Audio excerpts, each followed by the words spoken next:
Guys welcome to my new blog. कैसे हैं आप? आई होप कि आप सब लोग बिल्कुल ठीक होंगे, खुश होंगे गाइस, स्वस्थ होंगे और अपने घरों में मस्त होंगे। तो गाइस ब्लॉग ना वहीं से स्टार्ट किया है जहाँ पर एंड किया था। तो गाइस लगन आ चुकी है, सभी लोगों ने नाश्ता कर लिया है और अब यहाँ पर ना लगन चढ़ेगी। तो गाइस गाँव में किस तरह से लगन चढ़ती है वो हम आपके साथ शेयर करेंगे। और हर जगह जैसे कि ना मैंने आपको पिछले ब्लॉग में बताया हुआ है कि हर जगह के रीति रिवाज ना अलग अलग होते हैं, लेकिन इंटरेस्टिंग बहुत होते हैं। शादियों के जो भी रीति रिवाज होते हैं बहुत अच्छे लगते हैं, बहुत मज़ा आता है। तो गाइस यहाँ पर ये हैं दूल्हे राजा, इन्हीं की शादी है। तो हमारे यहाँ ना कुछ इस तरह से लगन चढ़ाई जाती है। तो मैं पीछे बैठी हुई थी क्योंकि क्या होता है ना गाइस, गांव में ना पूरा गांव जो है ना इनवाइटेड था, तो सभी लोग आए हुए थे। तो फिर मैं ना पीछे बैठी हुई थी। तो गाइस लगन हो चुकी है, लगन चढ़ चुकी थी और लगन ना दुल्हन के भाई ने चढ़ाई थी। तो हमारे यहाँ ना जैसे दुल्हन के जो भाई होते हैं ना वही चढ़ाया करते हैं। तो उन्होंने लगन चढ़ा दिया, पंडित जी ने चढ़वा दी। और फिर यहाँ पे गाइस जो है ना वो निछावर जिसको आप बोलते हैं ना वो थी। तो मैंने बस निछावर कर दी है, सभी लोगों ने की थी, मैंने ही नहीं। और गाइस अब जो लगन का सामान आया हुआ है, तो गाइस लगन में सभी सामान आया था जो होता है नॉर्मली जो चलता है वो सब आया था।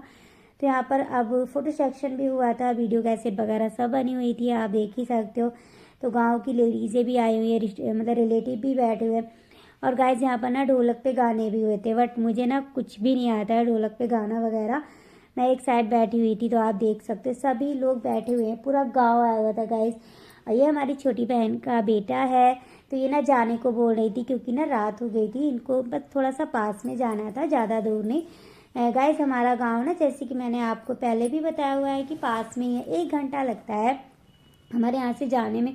तो जितने भी गेस्ट थे ना जब लगन चढ़ गई थी तो सभी लोग जाने जाने को बोल रहे थे। बट भाभी ना क्योंकि अब उन्हीं के बेटे की शादी है तो वो सबको रोक रही थी, कह रही थी अभी रुक जाओ, क्योंकि ना जो भात आया हुआ है ना, तो कहा था कि आप सब लोग बस थोड़ी देर रुक जाओ, जब ये लोग भात बनाएंगे ना इसमें भी शामिल हो जाना।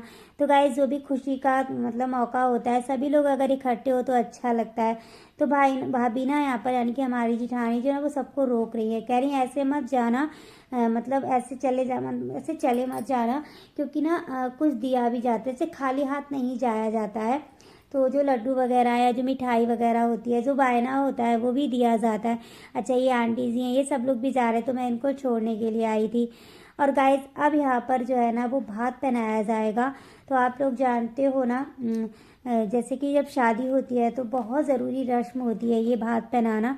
अच्छा जैसे कि हमारी जिठानी ने ना गई थी मांगने के लिए हमारे घर पे, तो हमारे जो मायके वाले ना वो पहनाएंगे, यानी कि मेरी भाई और भाभी पहनाएंगे। तो यहाँ पर ना सभी के लिए जिस जिसको उन्होंने बताया था उनके कपड़े आए हुए हैं। तो परिवार में जो भी हमारे परिवार मतलब परिवार में नहीं, जो भी मतलब हमारी फैमिली है उनके लिए कपड़े लेकर आए थे। और गाइस जब हम कपड़े लेने गए थे ना भाई वगैरह, तो मैं ही साथ गई थी, तो मैंने अपनी पसंद से ही सबके कपड़े लिए हुए हैं, तो सभी को पहनाया जाएगा। अभी ना हम यहाँ पर खोल खोल के रख रहे हैं और मतलब देख रहे हैं, चेक कर रहे हैं कि कौन सा किसका है, क्योंकि जैसे जब सब लोग को इकट्ठे हो जाएंगे ना तो दिक्कत नहीं होगी, वरना ढूंढना पड़ेगा। और नाम उन्होंने लिख नहीं रखे थे कि ये इनका है उनका है, तो ये कहा था कि मतलब हम देख के लाए। तो सबसे पहले स्टार्टिंग करेंगे हमारे मम्मी पापा से, तो सबसे बड़े हैं तो इन्हीं से स्टार्टिंग करते हैं, तो इनको पहनाया जाएगा। और गाइस भात में ना कपड़े दिए थे सभी को, और मतलब हर जगह का जैसे कि मैंने आपको बताए रखा हुआ है, सभी जगह का ना अलग अलग होता है, किसी के यहाँ कैसा भी होता है, किसी के यहाँ कैसा भी होता है। तो अभी सबको ना स्टार्टिंग कर दी है। और अब ये हमारे हैं जेठ और जिठानी, तो इन्हीं के बेटे की शादी है, ये मेरे जेठ जी हैं। तो इनको जो है ना इनको भी पहनाएंगे, और सभी को पहनाया था, मतलब जो भी हमारी फैमिली मेम्बर थे। तो जैसे कि उनको साड़ी दे दी थी और उनको कपड़े दे दिए थे पैंट शर्ट के। तो फिर ये लोग भी निछावर करते हैं। और गाइस अब बारी आती है हमारी, क्योंकि तीसरे नंबर पर हम आ जाते हैं, जैसे कि सबसे पहले हमारे मम्मी पापा हो गए, उसके बाद हमारे जेठ जिठानी हो गए, उसके बाद गाइस बारी आती है हमारी। तो जैसे रस्में होती हैं वो हम आपके साथ शेयर कर रहे हैं। और गाइस बहुत मज़ा आया था, बहुत इंजॉय किया है। आई होप भी आप उतना ही इंजॉय करोगे, बड़ा अच्छा लगता है गाइस, सब लोग इकट्ठे हो तो अच्छा लगता है ना। अच्छा गाइस ये हैं हमारे जो जिठानी है ना, उनके दामाद है और उनकी बेटी, यानी कि हमारे बेटी और दामाद हैं। तो इनका मेन हो जाता है इनको पहनाना। ये हमारी जिठानी के बड़े बेटे हैं, उनकी बड़ी बहू है, तो इनको भी मतलब ये सब फैमिली मेम्बर थे। और गाइस जैसे कि मैंने आपको बताया ना, दामाद तो वो पहले रखा जाता है। तो उनको भी मतलब पहनाया हुआ था, तो अभी इनको ही पहना देंगे। ये आते हैं दूसरे नंबर के। जैसे कि मैंने आपको बता रखा है कि हमारी जिठानी के ना 4 बच्चे हैं, 1 बेटी और 3 बेटे। तो ये सेकंड नंबर पर आते हैं, उनके बेटे और बहू। तो इनको भी पहना दिया था, सभी को पहनाया था गाइस। अब बारी आती है हमारे बच्चों की। तो ये हमारी बेटी है तनुष्का। यहाँ पर चेक कर करके दिया जा रहा था सबको, क्योंकि सब बच्चे भी थे, बच्चों को भी दिया था जिसके बच्चे थे। तो कहीं मिस मतलब इधर उधर ना हो जाए कि उसका उस पे ना चला जाए, उसका उस पे ना चला जाए, क्योंकि नाम नहीं लिखा हुआ था। ये इन्हें तो आप जानते हैं, ये हमारे सुपुत्र हैं, तो इनको भी पहना दिया जाएगा। और गाइस हम ही ने नहीं पहनाया था, हमारी जो जिठानी ने मतलब और भी जो रिलेटिव है ना, उन्होंने भी पहनाया था। जो भी पहनाने के ये होते हैं, इन्हीं ये है दूल्हे राजा, तो इनको भी पहना दिया है। और गाइस ये जो है ना, इनका भात की जो रस्म थी यहाँ पर इनकी कंप्लीट हो गई। और गाइस ये हमारी भाभी के जो है ना वो भाई हैं, तो ये राजस्थान से बिलोंग करते हैं, मतलब मुँह बोले आप जिसको बोल सकते हो। तो जैसे कि ना मैं आपको बताऊँ ना, रिश्ते ज़रूरी नहीं है कि आपके खून के ही हों, दिल के रिश्ते भी बहुत अच्छे साबित होते हैं। तो यहाँ पर वही है। तो ये मुँह बोले भाई हैं, राजस्थान में रहते हैं, तो भाई के कांटेक्ट में थे। तो फिर ये भी ना इन्होंने हर शादी में पहनाया हुआ है। तो ये इन्होंने जो है ना काफ़ी अच्छा पहनाया था। पैसे भी दिए थे, शायद 11,000 ऐसा ही कुछ था। और जिस तरह से इनके यहाँ रस्म होती है उस तरह से उन्होंने किया है, क्योंकि ये अलग मतलब उससे है। राजस्थान जैसे ही हमारे से राजस्थान काफ़ी दूरी पर आता है। तो अभी ना इनकी निशावर भी होती है, इन्होंने सबको दिया था, जैसे कि जो मान वगैरह होते हैं ना, सबको इन्होंने जो भी इनसे बन पड़ा उन्होंने किया है। तो बड़ा अच्छा लगा था गाइस, बड़ा अच्छा एंजॉय किया था। सब लोग हंसी मजाक भी करते हैं। और ये जो है वो हमारी जो जिठानी के बड़े बेटे हैं, उनके मायके वाले यानी कि उनके ससुराल वाले हैं। तो ये भी पहना मतलब इन्होंने भी पहनाया था। तो हमारे यहाँ होता है गाइस ऐसा, जैसे कि जो बहुएँ होती हैं उनके घर से भी आता है, तो उनके घर से आया हुआ है, तो ये सबको पहना रहे हैं। इन्होंने भी गाइस हमारे सबके फैमिली मेम्बर जितने हैं ना उनको पहनाया था। तो बड़ा अच्छा लगा था और बहुत इंजॉय किया। टाइम किस तरह से निकला पता ही नहीं चला, कब सुबह हुई, कब दोपहर हुई, कब शाम हुई। बहुत इंजॉय किया है गाइस, बड़ा अच्छा लग रहा था। निशावर भी करी जाती है। तो गाइस जो है ना, अब हमारे जो भाभी वगैरह हैं वो जा रही, क्योंकि बच्चों के जो है ना वो पेपर हैं, उनकी बेटी के भी पेपर हैं। एक भाभी की बेटी है उसका भी पेपर है, एक भाभी के बेटा है उसका भी पेपर है। तो गाइस बच्चों की पढ़ाई पर भी ध्यान देना चाहिए।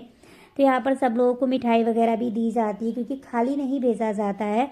तो सभी को मिठाई और जो लड्डू वगैरह बनाए थे वो दिए जाएंगे। तो अभी कम से कम टाइम ना यहाँ पर 9:30 बज रहे थे। और कोई डर वाली बात नहीं, क्योंकि 1 घंटे का रहता है। तो सबको जाने से पहले कॉफ़ी पिलाई गई थी क्योंकि सर्दी भी पड़ रही थी। अगर इस गाँव में ना सर्दी जैसे पड़ रही है, और इस साल इतनी मेरे ख्याल से नहीं है, वरना बहुत ज़्यादा सर्दी पड़ती है। विदाउट हम लोग स्वेटर वगैरह मतलब इतनी नहीं लग रही थी, हाँ लग रही थी बट इतनी नहीं थी, विदाउट स्वेटर के रह सकते थे। और वैसे भी गाइस शादियों में क्या होता है ना, स्वेटर ना भी पहनो तब भी सर्दी महसूस नहीं होती, खासकर लेडीज़ों को। तो गाइज ये सब लोग ना अभी जो है ना वो घर वापस जाएंगे, और इस ब्लॉग का नाम यहीं पर एंड कर देंगे। आई होप आपने एंजॉय किया होगा। अगर आपको ब्लॉग अच्छा लगा हो तो लाइक कर दीजिएगा। चैनल पर अगर आप पहली बार आए हैं, पहली बार विजिट कर रहे हैं, तो गाइज चैनल को सपोर्ट करने के लिए सब्सक्राइब भी ज़रूर कर दीजिएगा। अब नेक्स्ट ब्लॉग जो लेकर आएंगे वो होगा। यहाँ पर ये कुछ कह रहा है बड़े एटीट्यूड के साथ, पता नहीं कह रहा है। ये मैंने म्यूट कर दिया है, क्योंकि ना यहाँ पर गाइज म्यूजिक चल रहा था, पूरी लगन में म्यूजिक चला है, इसीलिए मैंने ना रियल वॉइस नहीं रखी। बट हम लोग की रियल वॉइस वाले ब्लॉग बहुत अच्छे रहते हैं, बहुत हम लोग हंसी मजाक करते हैं, बहुत अच्छा लगता है गाइज। तो अब ये लोग जाएंगे, इनको विदा करते हैं। और इनकी विदाई के साथ साथ गाइज यहाँ पर ना हमारे बच्चे भी जा रहे थे, ये हमारे हस्बैंड भी जाएंगे अब, क्योंकि हमारे बच्चों का भी पेपर है। तो पहले बच्चों को बैठा दिया था कार में, क्योंकि हस्बैंड जो है ना वो बाइक से जाएंगे तो हवा लगेगी। तो हमने अपने निशांत और तनुष्का को बैठा दिया है, ये लोग हमारे घर पे छोड़ते हुए चले जाएंगे। हस्बैंड को भी अभी निकलना है, तो इनके जस्ट बाद हस्बैंड भी निकलेंगे। मैं नहीं गई हूँ, मैं रुक गई हूँ मैं पूरी शादी करी है मैंने। गाइस ये लोग सुबह आ जाएंगे, अभी जा रहे हैं, बट सुबह जब मतलब नेक्स्ट डे है, दोनों बारात आने वाली है, बारात जाएगी, सॉरी आने वाली बोल रही हूँ, जाएगी। तो फिलहाल ये लोग नेक्स्ट डे भी आएंगे। तो अभी लेते हैं इजाज़त और इनकी भी विदाई करते हैं, साथ साथ आपसे भी इजाज़त लेते हैं। लेकर आएंगे आपके लिए फिर से जो नेक्स्ट हमारा ब्लॉग रहेगा वो शादी का रहेगा। अब डायरेक्ट हम आपको शादी में लेकर चलेंगे। तो गाइज आई होप आप इंजॉय कर रहे होंगे। और मिलेंगे आपसे नेक्स्ट वीडियो में। तब तक के लिए आप अपना ख्याल रखिएगा, खुश रहिए, प्यार बांटिए और खूब सारा अपना ख्याल रखिएगा। यहाँ पर ना से पूछ रहे थे कि कितनी देर में आओगे, क्योंकि बच्चों को ना अकेला तो कहा, हमसे कह रहे थे कि ऐसी कोई बात नहीं, हमारे घर किराएदार भी हैं, वो लोग भी रहते हैं, तो कोई टेंशन वाली बात नहीं है, बच्चों को छोड़ देना। भाई पूछ रहा था कि बच्चों को अकेले छोड़ना है कि मतलब जल्दी आ जाना। Bye bye.